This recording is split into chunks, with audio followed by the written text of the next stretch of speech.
Hello everyone, welcome to Multilingual and the first video of the year 2023. Today we're talking about words that are frequently placed together. We call them collocations.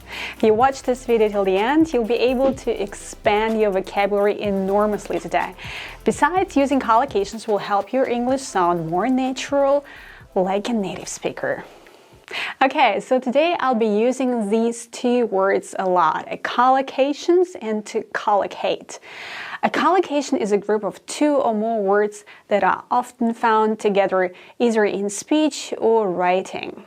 And to collocate means to go together, to match, okay? So now you know what a collocation is. Let's see first what you already know. What do you think collocates goes together with the word attention? Could you please make, have, or pay attention? What do you think? The answer is, could you please pay attention? With the word attention, we use the verb pay, to pay attention, right? The next one, could you make, do, have me a favor? What do you think? Could you do me a favor, right? We say, could you do me a favor? So the word favor collocates with the verb do, to do someone a favor. Next, would you like to take, leave, or make a message? What do you think is correct?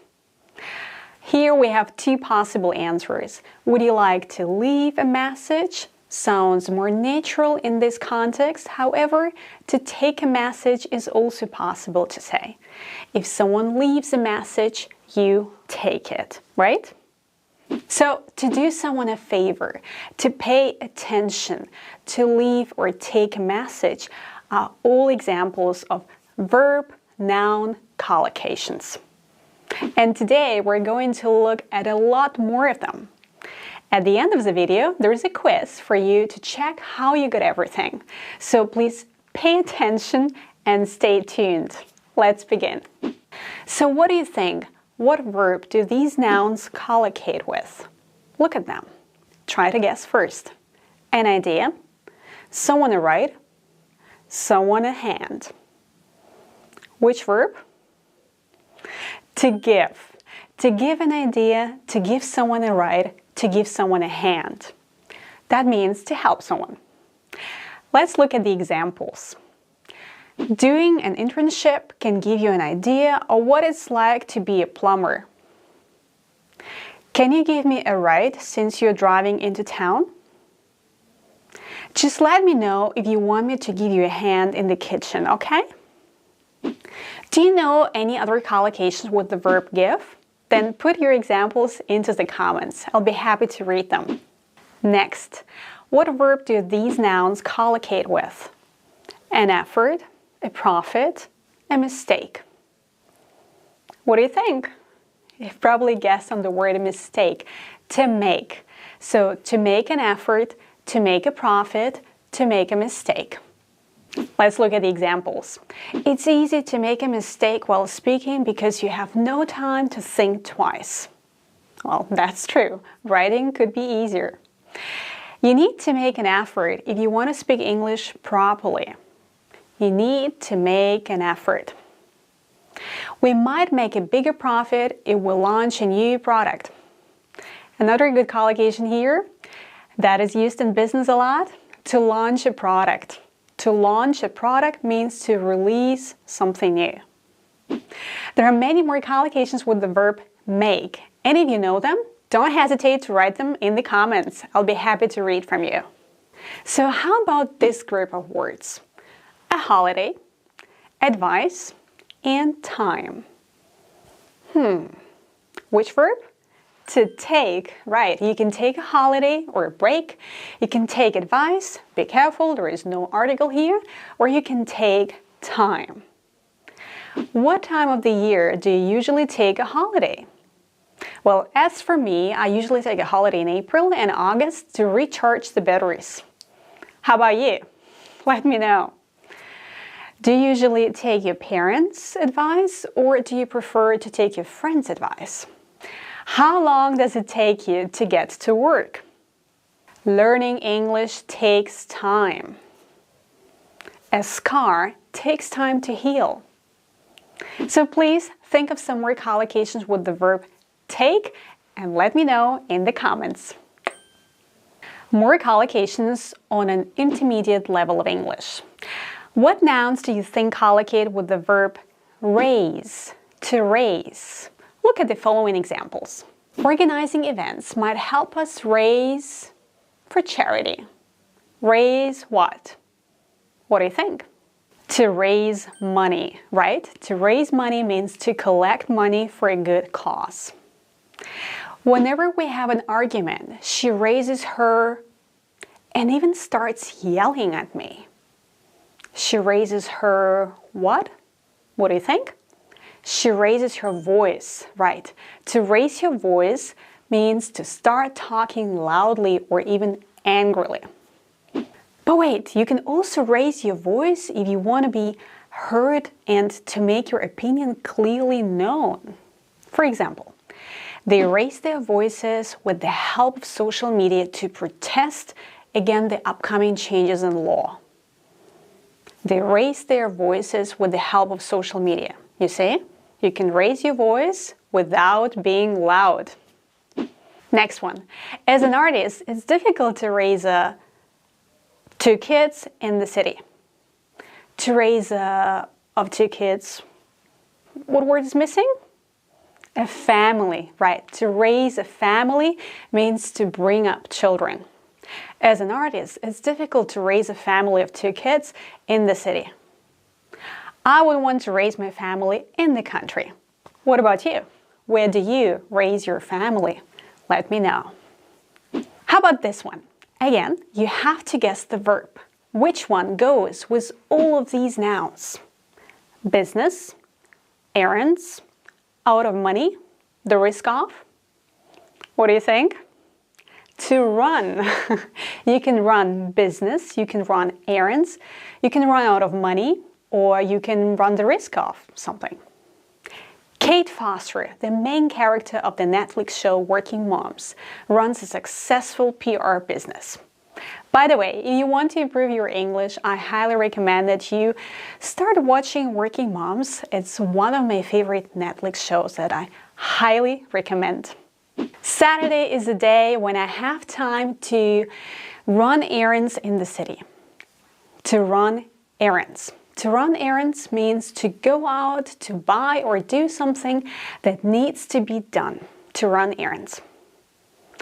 To run out of money means to have no money. You can also run out of time. For example, she always runs out of money by the end of the month because she spends too much. We need to speed up with the preparations for tonight because we are running out of time. And of course, you can run out of gas, for example. We'd better fill the tank ASAP because we're running out of gas. What else can you run out of? Write your own examples in the comments. The next one. If you keep working non-stop, you're running the risk of getting sick. You're running the risk of getting sick. If you tell him the truth, you run the risk of hurting his feelings. You see, after the preposition of, we use a verb with ing, to run the risk of doing something. To run the risk of doing something.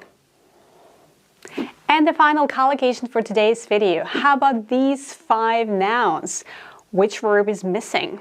Which verb does it collocate with? An alarm, a goal, a table, a date, and boundaries. That's probably not so easy to answer. What do you think? To set. You can set an alarm if you want to wake up at a specific time of the day. For example, have you set an alarm for tomorrow? Yeah, I've set an alarm for 6:15. You know, the early bird catches the worm. And what time do you set an alarm? Let me know. The next one, if you want to achieve something, you set a goal, or you set goals for the week, for example, or for the month, for the year. If you want to improve your fitness, you have to set an achievable goal. An achievable goal is an example of an adjective plus noun collocation. An achievable goal is a goal that is possible to achieve. To set the table means to lay the table, to put utensils, dishes, and whatever you need on it. As a kid, I used to help my mom set the table. Used to is a very interesting grammatical structure. If you want to learn more about used to, you should check out this video on the topic. To set a date or a deadline for something means to appoint a specific date. If you want to improve your English skills, you should set the date for studying alone or with a teacher. You can set boundaries with kids or people in general. Having kids can be challenging. It's important to set boundaries and stick to them consistently. Do you know any other collocations with the verb set? I'm always happy to read your own examples. Let me know. There are many more collocations in the English language, but we just can't cover all of them today. Remember, I told you about the quiz at the end of the video? Well, let's take it. You'll now get a minute to complete it. Ready? Let's begin.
Okay guys, how about we check your answers? Compare yours with mine.